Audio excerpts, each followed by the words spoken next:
Selanjutnya kami menanyakan kepada setiap fraksi apakah RUU tentang perubahan atas Undang-Undang Nomor 5 Tahun 2014 tentang aparatur sipil negara dapat disetujui untuk disahkan menjadi undang-undang.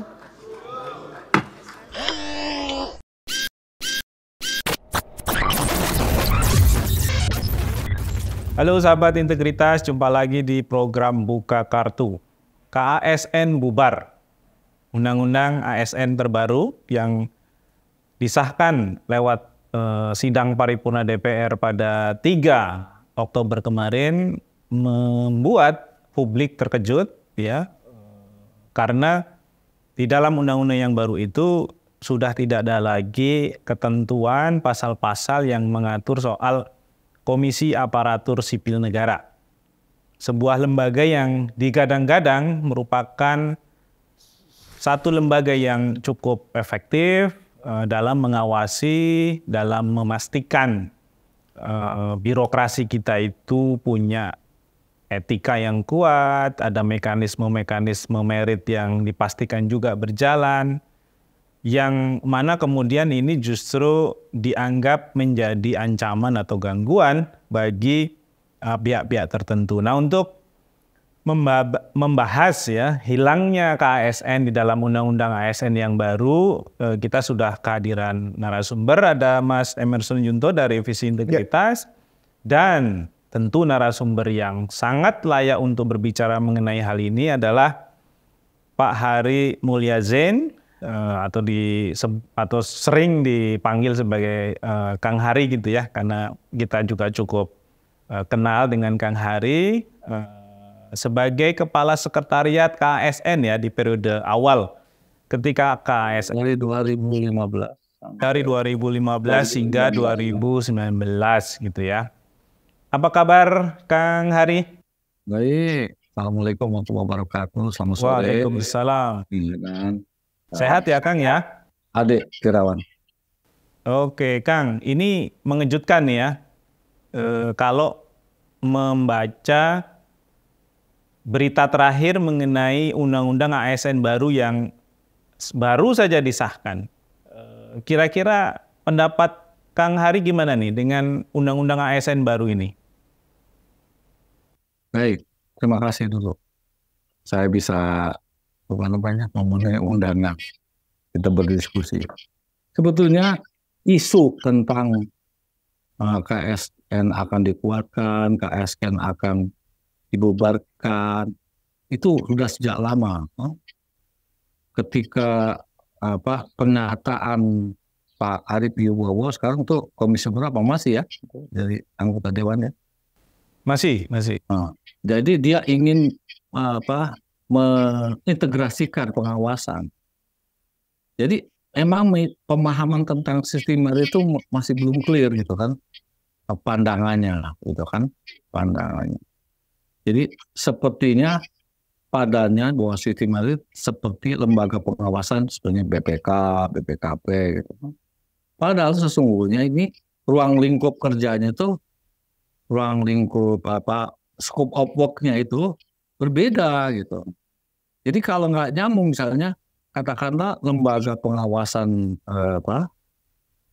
sistem merit ini digabungkan, diintegrasikan dengan misalnya BPK gitu kan, nah itu nggak nyambung karena BPK tupoksinya bagaimana mengamati,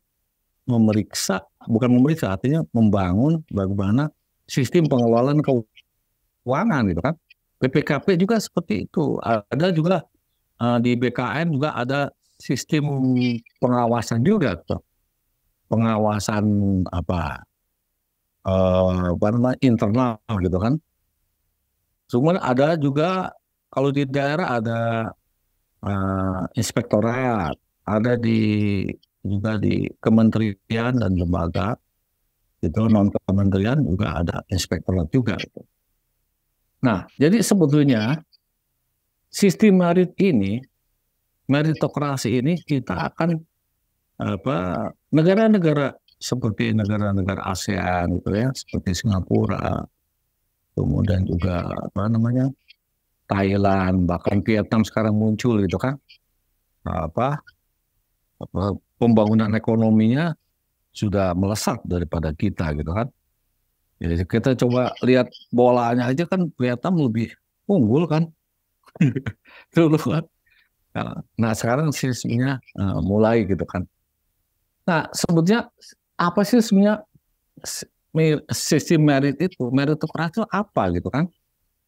Sebetulnya apakah sistem merit ini berdampak apa?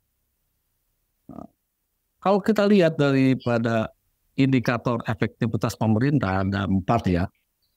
Yang pertama mungkin pelayanan publik gitu kan. Terus kemudian kualitas penyelenggara tim pegawainya, SDM aparatur dan independensinya dari tekanan politik gitu kan. Yang kedua. Yang ketiga adalah kualitas perumusan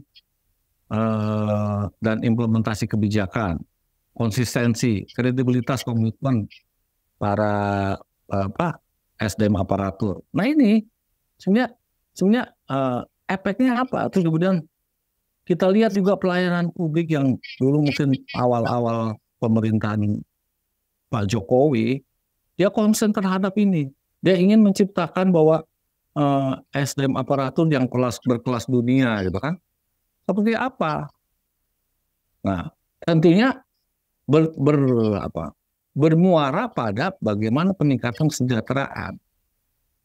Tetapi ini lahirnya undang-undang, kita cerita dulu rejim undang-undang 5 tahun 2014 ya tentang ASN. Nah, memang yang menjadi PPK pejabat pembina kepegawaian itu adalah pejabat politik gitu kan.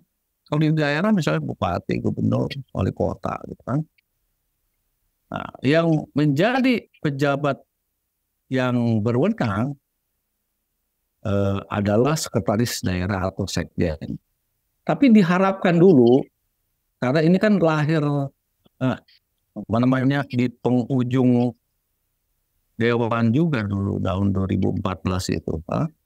Di penghujung Dewan berakhir, ini adalah inisiatif Dewan. Ketika itu ada Ahok ya, tokohnya tuh ada Ganjar Pranowo dan sebagainya. Oh ini berarti Komisi 2 ya?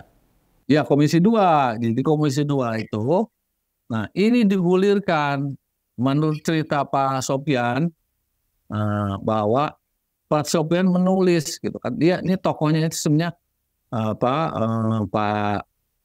Profesor Sopyan Effendi, kedua Menpan dulu tuh yang polisi itu Pak Taufik ya.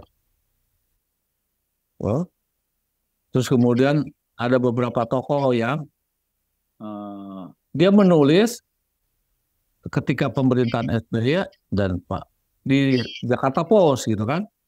Nah setelah dia menulis, oh ini idenya ini bagus gitu kan. Akhirnya melalui Prof. Priyono kan dulu pernah ses sama ini loh, di Seknek gitu kan, di Wakil Presiden diberikanlah itu tulisan itu. Akhirnya, nah didorong, dipicu menjadi oleh Dewan yang memiliki pemahaman yang sama, inisiatif bentuklah Undang-Undang 2 nomor 5 tahun 2014 gitu. Ya itu dasarnya seperti itu. Ya sepertinya buruknya katakanlah pelayanan publik, kemudian juga kita indeks di dunia itu paling boncet, paling akhir lah gitu. Nah ini kalau kita ingin mengejar ketertinggalan kita ya itu resepnya adalah meritokrasi. Dan sistem merit itu kan manajemen SDM yang didasarkan pada kualifikasi, kompetensi, dan kinerja. Nah ini. Itulah tugas KASN ya, Kang Hari. Artinya dan tidak diskriminatif, perlakuan diskriminatif, sistem karir, kemudian juga penempatan, hanya ada seleksi gitu kan. Nah itu itu harus ya idealnya kita selama 5 tahun itu ya hampir ya 10 tahun kan itu KSN itu udah banyak hasilnya sebetulnya Mas. Gitu. Kalaupun memang ada di sana sini praktek jual beli jabatan masih ini kan KPK juga kan yang ketangkap tangan kepala daerah itu adalah yang praktek jual beli jabatan. Ya penemuan Fitra itu kan bagaimana misalnya menempatkan seseorang pejabat yang bisa mendukung kepala daerah atau mungkin mendukung salah satu apa namanya yang lagi memerintah gitu. Ya. Jadi seperti itu. Oke, Kang Hari, kita ke Mas Emerson dulu ya. Son, ini kan di tengah wacana dulu ya, KASN itu mau diperkuat, bahkan berbagai diskusi seminar ya saat itu juga mengarah kepada ya tuntutan untuk memperkuat KASN. Tapi kok di ujung menjelang pemerintahan selesai tiba-tiba hilang nih organisasinya gitu ya. Kira-kira apa yang melatar belakangi ini sehingga tiba-tiba KASN dieksekusi oleh putusan politik? Ya, yang pertama begini, sebenarnya kehadiran KSAN ini, komisi ini kan sebenarnya cukup positif untuk mendukung upaya reformasi birokrasi. Tadi juga disampaikan bagaimana misalnya performa pelayanan publik gitu ya, itu dianggap tidak cukup baik waktu itu. Kemudian dengan adanya sistem meritokrasi ini yang diinisiasi oleh KSAN, itu kan cukup membantu misalnya memilih figur-figur pelayan publik gitu, pejabat di lingkungan pemerintah baik pusat maupun daerah agar memilih orang yang tepat untuk misalnya menjalankan fungsi-fungsi kepemerintahan baik di tingkat pusat maupun di daerah. Nah, kenapa ini juga menjadi concern? Banyak politisi yang nggak terlalu suka dengan KSAN. Kenapa? Karena lagi-lagi tadi ketika jabatan-jabatan misalnya kepala daerah, kemudian juga pejabat di lingkungan kementerian yang berasal dari partai politik, dengan adanya undang-undang ASN yang sebelumnya dan juga KSAN itu kan membuat ruang gerak negatif dia ya untuk menempatkan orang-orang titipan itu jadi agak sulit gitu ya. Makanya sempat muncul fenomena khususnya di kepala daerah dan juga muncul juga di sejumlah kementerian gitu yang terbaru isu soal jual beli jabatan. Jadi karena praktek-praktek yang seharusnya kan untuk calon-calon untuk jabatan tertentu kan distorkan ke KSAN gitu ya untuk dicek soal kualitas, kemudian bagaimana kinerjanya dan sebagainya. Tapi dengan adanya KSAN sejumlah politisi KSAN ya, KASN ya itu merasa ruang geraknya sangat terbatas. Jadi dia ingin bermain-main dalam penempatan posisi-posisi tertentu sebagai imbal balik dukungan politik misalnya ke pilkada sebelumnya gitu ya. Itu nggak terjadi. Dan ini sebenarnya langkah mundur ya. Jadi ini nggak ubahnya seperti apa yang dilakukan oleh sejumlah partai politik di Senayan terhadap KPK. Tapi untung KPK hanya dipreteli beberapa kewenangan, kemudian ditambah misalnya ada Dewan Pengawas. Nah, KSAN karena mungkin juga tidak terlalu punya basis yang kuat, dukungan terhadap publik yang kuat terhadap lembaga ini, jadi proses pelemahannya jalannya smooth banget, mulus gitu ya. Kan kalau dilihat dari ini sebenarnya proses pelemahan itu upaya untuk membubarkan KSAN bahkan 3 tahun setelah ada undang-undang ini. Jadi paling nggak kalau dari catatan kami 2017 itu baru aja lembaga ini bekerja 2-3 tahun itu sudah ada keinginan untuk dibubarin gitu ya. Ini juga menurut kita menjadi agak ironi ya di tengah dorongan reformasi birokrasi dengan keberadaan lembaga ini justru yang dilakukan oleh DPR bukannya memperkuat tapi membubarkan. Itu Kang Hari, benar KSN nggak disukai politisi sehingga akhirnya diamputasi. Makanya ada perdebatan ketika rumusan Undang-Undang 5 itu Nah, sebetulnya pada titik poin siapa yang menjadi pejabat pembina kepegawaian gitu kan. Nah, keinginan usulan itu sebenarnya pejabat pembina kepegawaian itu dipegang oleh jabatan karir ya. Kalau daerah mungkin sekretaris daerah gitu kan. Tetapi kepala daerah juga ngapain katanya saya jadi kepala daerah kalau memang kan kalau memerintah dalam organisasi itu kan pegang pertama anggaran, kemudian sumber daya manusia kan. Kalau ini yang sumber daya manusia dipegang oleh bukan kepala daerah, dia lumpuh gitu kan.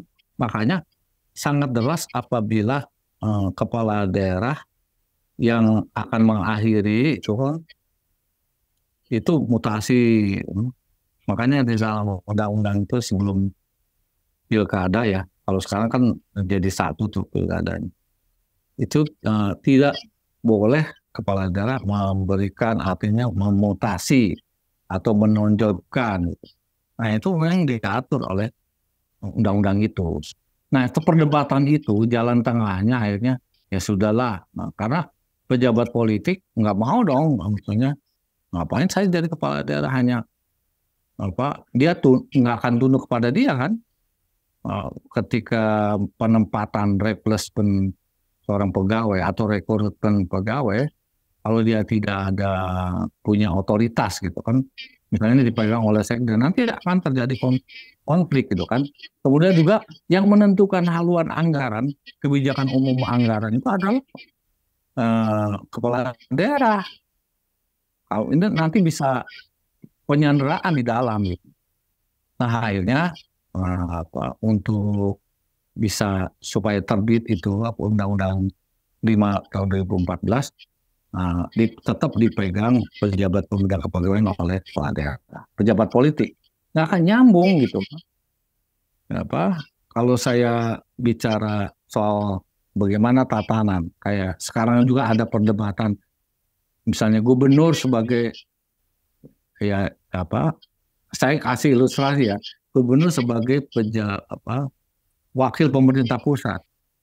Tapi kalau misalnya datang dari dari luar gitu kan, dia tidak paham. Artinya kan wakil pemerintah pusat yang harus memiliki standar kompetensi yang mumpuni. Kalau dulu mungkin ada kanwil gitu kan, bidang pendidikan, kehutanan. Mana ngerti kalau kepala daerah yang dipilih rakyat misalnya, dia nggak ngerti kan urusan-urusan misalnya kehutanan, kelautan. Gitu.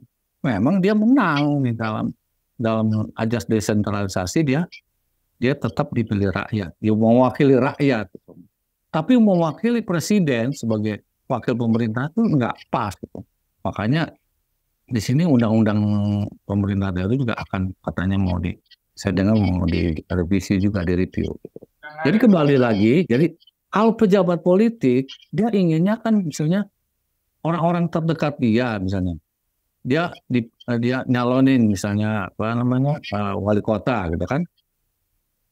Pada saat dia menang, dia pasti yang mendukung dia lah. Kalaupun pegawai negeri nggak boleh, harus netral. Tapi definisi netral sangat sulit untuk diterapkan di lapangan gitu kan. Apakah melanggar? Boleh katanya. Kalau ada kampanye misalnya katakanlah calon legislatif, dia boleh hadir, tapi jangan pakai menggunakan atribut partai gitu kan. Nah, susah juga. Tapi kalau misalnya ada sentimen, wah itu, jadi sangat tipis gitu. Jadi kembali lagi itu tuh persoalannya sebenarnya. Dan kalau kita bandingkan negara-negara misalnya Australia, Korea, jadi ada memang Civil Service Commission gitu kan. Artinya kayak PSC kalau di Australia. Apabila seorang kepala daerah misalnya dia nggak mau melantik gitu ya, itu KSN-nya bisa langsung lantik. Dan kemudian juga ketuanya bukan dalam bentuk kayak di Indonesia ada 7 komisionernya gitu kan. Kalau di Korea itu hanya 1 dia. Seperti Menpan gitu kan, seperti Menpan. Nah ini juga sebenarnya dihapus itu eh, fungsinya sih ditempelkan di Kementerian Pan RB. Jadi artinya di apa namanya? Dikecilkan, bukan bentuk organisasinya. Tadinya komisi, sekarang ditangani oleh salah satu deputi gitu. Gitu. Ya. Kan sebenarnya titik komprominya sudah ketemu ya ketika Undang-Undang ASN 2014 itu dilahirkan, di mana pejabat pembina kepegawaian tetap dipegang oleh pejabat politik. Meskipun ini tidak ideal ya, karena yang namanya pejabat politik biasanya memang pengabdiannya untuk kepentingan politik dan institusi partainya gitu ya. Dan tentu tujuannya adalah bagaimana tetap membuat dirinya berkuasa kan dalam jangka panjang. Sehingga dengan kontrol penuh atas sumber daya manusia di lingkungannya, ya akan sangat mungkin dia bisa memobilisasi ya sumber daya itu dengan lebih cepat dan efektif. Nah, titik kompromi itu kan udah ketemu, tapi tetap KASN-nya dibubarkan juga nih dengan undang-undang. Ya, jadi gini, kompromi secara tertulis dalam undang-undang oke gitu. Tetapi kan dalam pelaksanaannya kan ada mungkin katakanlah pergantian sekretaris daerah tuh menjadi ancaman, kayak di Banten itu kan terjadi ketika Aldi Brangus kan, gitu kan. Nah itu seperti itu, jadi nggak bisa seperti air dengan minyak gitu, nggak akan bisa diingat. Kecuali kalau dulu kan misalnya Undang-Undang 5 juga ya tahun 74 itu tentang pemerintah daerah, kepala daerah itu apa namanya dual function gitu kan, artinya baik dia sebagai administrator pemerintahan dan juga pembina masyarakatan gitu kan. Nah ini ada lembaga Baperjaka, tapi subjektivitasnya sangat ini. Kalaupun sekarang ini sistem merit ini mengangkat kalau ada seleksi jabatan pimpinan tinggi gitu kan, baik itu dari Pratama, Madya dan Utama, itu melibatkan pansel. Panselnya diangkat oleh pejabat politik juga kan, misalnya pejabat pembina kepegawaian. Dan kalau di daerah didanai juga kegiatan seleksi itu didanai oleh APBD. Mana mungkin dia ini, ya cuma tidak terlihat gitu kan, gitu. Ada juga yang kepala daerah yang pro, misalnya, udah saya mah pokoknya memilih 3, nah 3 nanti dia yang memilih gitu kan. Nah seperti itu. Jadi memang KASN strateginya bertahap. Pertama mungkin dari aspek administrasi, menjadikan infrastruktur administrasi kepada pembangunan sistem merit gitu. Secara ada 8 aspek tuh. Dari mulai apa namanya rekrutmen awal CPNS terus sampai akhir bagaimana remunerasi, bagaimana apa namanya pengawalan ketika dia misalnya pensiun, dari kemudian juga karirnya. Nah ini hanya sebatas membangun sistem merit itu hanya sebatas administrasi. Ketika ini diimplementasikan tetap ada subjektivitas dari kepala pejabat pembina kepegawaian. Jadi itu perilakunya, mindsetnya belum berubah gitu. Itu Mas Adnan. Jadi kembali lagi intinya sebenarnya pembangunan sistem merit atau meritokrasi dimanapun kita kan ingin meniru, bukan meniru, benchmark kepada negara-negara maju yang tingkat ekonomi pendapatan per kapitanya sudah jauh lebih. Kita tertinggal. Memang menurut Sri Mulyani income trade, middle income trade itu menjadi jebakan. Kita nggak maju, nggak ini gitu kan, nggak mundur gitu. Tetap dia. Ada banyak negara-negara yang menjadi collab juga gitu kan. Nah, kita kan mau ada berapa jumlah pegawai negeri kan? Ada 5 juta lebih lah. Ada yang mengatakan 5 juta, ada 4 juta gitu kan. Nah ini harus dikelola gitu kan. Tidak serabutan.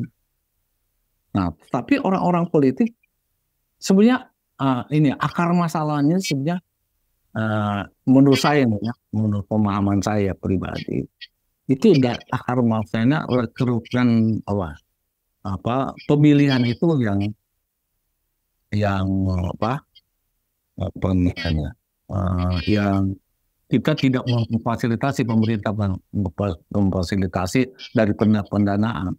Akhirnya ketika kita ingin merebut kursi kepala daerah, ya mengeluarkan kos yang begitu mahal gitu.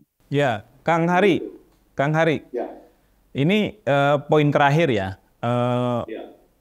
Apa konsekuensi yang akan kita hadapi? Nanti juga akan ditanggapi oleh Mas Emerson juga.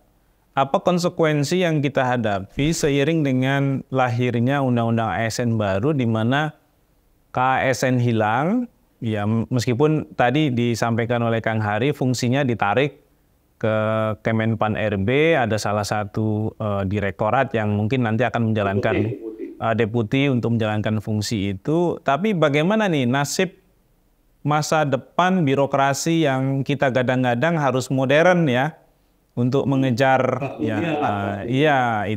itu kira-kira bagaimana kita bisa memprediksinya? Nah, kalau yang persepsi saya, KSN itu selama hampir 10 tahun dia udah bekerja gitu kan. Udah dengan target-target indikator sistem merit gitu kan. Nah, ini ya tentunya lembaga, kementerian, non kementerian, kemudian pemerintah daerah sudah berubah gitu, sudah nggak semaunya gitu kan. Kalaupun misalnya katakanlah seleksi, melalui seleksi, terus ada penelitian, karena basisnya kan pertama kualifikasi, dia benar nggak dia kalau misalnya eselon 2 dia pernah secara administrasi udah diklat belum, harus memenuhi standar kualifikasi. Kedua kompetensi, ketiga kinerja dia benar nggak gitu. Nah itu seperti itu kan dulu kan semaunya, pokoknya dia misalnya kepala daerahnya suka ya udah diangkat gitu kan. Kalau sekarang udah agak bagus lah gitu. Kalau memang dibubarkan, kalaupun memang tidak misalnya argumentasinya nggak dibubarkan, kok secara fungsinya nempel kok di ini. Tapi apakah mungkin KSN juga kesulitan, anggaran yang kecil, kemudian juga SDM yang tidak mencukupi, dengan luas cakupan pengawasannya itu begitu luas, dan bukan hanya pimpinan jabatan pimpinan tinggi ya, juga sampai eselon 3 di bawahnya gitu kan harus mengacu pada sistem merit. Jadi saya memandang akan kembali lagi seperti yang dulu mungkin ketika misalnya sekda dinonjobkan atau kepala dinas dinonjobkan, datanglah ada Undang-Undang 5 itu bisa menjadi resep utama dan dikembalikan lagi kepada jabatan semula. Dan jabatan kan presis kan, apalagi di daerah gitu. Seperti itu, saya tidak yakin Kementerian Dalam Negeri aja tugas ada namanya BINWIL, bimbingan wilayah, bina wilayah itu kan sangat sulit gitu. Outputnya itu target outputnya nggak bisa, presisinya tidak ini gitu. Sehingga jadi kembali lagi KS itu sudah banyak berbuat. Dia ingin sebenarnya ya kalau misalnya jangan dibubaran ya, artinya kalau misalnya bentuk organisasinya di restrukturisasi, ditata ulang, tapi fungsinya tuh tetap ada, tetap melekat, namanya apalah gitu kan. Nah kalau sekarang memang ada beririsan, di Menpan juga ada di pengawasan, itu diikuti pengawasan reformasi birokrasi ya. Kemudian juga di BKN ada juga pengawasan. Yang tentunya itu secara pembagian sebenarnya nggak ada tidak beririsan, tidak duplikasi. Ya karena tugas pengembangan sistem meritnya khas yang ada kekhasan tersendiri. Jadi saya pesimis kalau memang dia akan kembali lagi pada mungkin tidak netral. Itu kan gontok-gontokan, maksudnya apa? Jadi pegawai negeri ya tidak netral, harus dia berkampanye, harus mendukung, memberikan amunisi. Nah, kembali lagi ke menurut saya gitu. Nggak yakin kalaupun misalnya ini nggak hilang, tapi ini ada di kementerian. Kalau kan dalam undang-undang 514 itu ada pembagian kalau Menpan terikat dengan kebijakan manajemen SDM ya. Pokoknya misalnya pengaturan norma, standar, prosedur dan kriteria diatur oleh Menpan. Nah, KSN apa? Ya tugas mengawasi dan memberikan judgement sanksi lah gitu kan. Kemudian BKN itu adalah bagaimana dia menyediakan memfasilitasi manajemen secara administrasi kepegawaiannya gitu. Jadi kalau misalnya ini di fungsi KSN ini ditempatkan di salah satu nanti bertabrakan. Dia kalau saya gambarkan main bola, dia wasit, dia juga pemain juga. Gimana itu? Gitu. Oke, Kang Hari, siap. Pak Emerson, setback ini kalau kata Kang Hari. Ya, ini sebenarnya langkah mundur ya. Jadi bagaimana sistem merit ini dibangun dengan adanya komisi ini kan harusnya diperkuat ya. Tadi sudah disampaikan Pak Hari, memang mungkin ada catatan-catatan perbaikan. Tapi catatan perbaikan itu bukan dengan diresponnya dengan pembubaran gitu ya. Harusnya kan menambah, memperkuat lembaga ini satu yang penting dilakukan. Tapi langkah yang dilakukan oleh teman-teman di DPR dan pemerintah justru membubarkan lembaga ini, kemudian menempatkan tugas fungsi KSAN ini ke Kemenpan RB. Problemnya adalah begini, kalau Kemenpan RB itu juga dijabat oleh menteri yang juga punya basis politik, ini kan agak bias tuh. Jadi tidak independen ya? Tidak independen. Jadi kalau ada masalah-masalah yang terkait dengan pemilihan pejabat-pejabat di daerah atau di kementerian yang itu juga dilakukan oleh kementerian atau menteri atau kepala daerah sebagai punya latar belakang partai politik, itu akan bias gitu ya. Di satu sisi mungkin dia akan tegas, tapi sisi yang lain barangkali belum tentu. Nah, kemudian yang kedua, ini harus dimaknai langkah mundur dalam reformasi birokrasi. Ke depan mungkin kalau Pak Hari tidak terlalu yakin, mungkin saya bisa katakan isu soal pesimisme ya, bahwa reformasi birokrasi akan mengalami kemajuan, paling tidak enggak. Mungkin isunya stuck atau bahkan mundur ke belakang. Oke, saya mengutip yang disampaikan oleh KPPOD ya, beberapa hari lalu. Ini adalah legasi buruk dari Presiden Jokowi menjelang berakhirnya jabatan keduanya sebagai Presiden Republik Indonesia. Apalagi ini menjelang pemilu 2024, tidak ada lagi lembaga yang akan menjalankan fungsi mengawasi netralitas birokrasi, penggunaan aset negara di dalam pemilu misalnya, termasuk juga praktek-praktek jual beli jabatan, pengawasan penempatan pejabat-pejabat strategis yang berkaitan dengan pejabat politik ya di berbagai tempat. Jadi kami melihat ya, kita melihat ini adalah sebuah kemunduran yang artinya memang ini adalah bom waktu bagi upaya kita mereformasi birokrasi yang lebih modern ke depan. Jadi lagi-lagi upaya-upaya penguatan teknokrasi ya untuk tata kelola pemerintahan yang lebih baik itu harus mengalah untuk kepentingan politik pada 2024. Demikian sahabat integritas diskusi kita. Terima kasih Kang Hari untuk insight-nya. Mas Emerson juga untuk insight-nya. Kita jumpa lagi di program Buka Kartu selanjutnya. Sampai jumpa.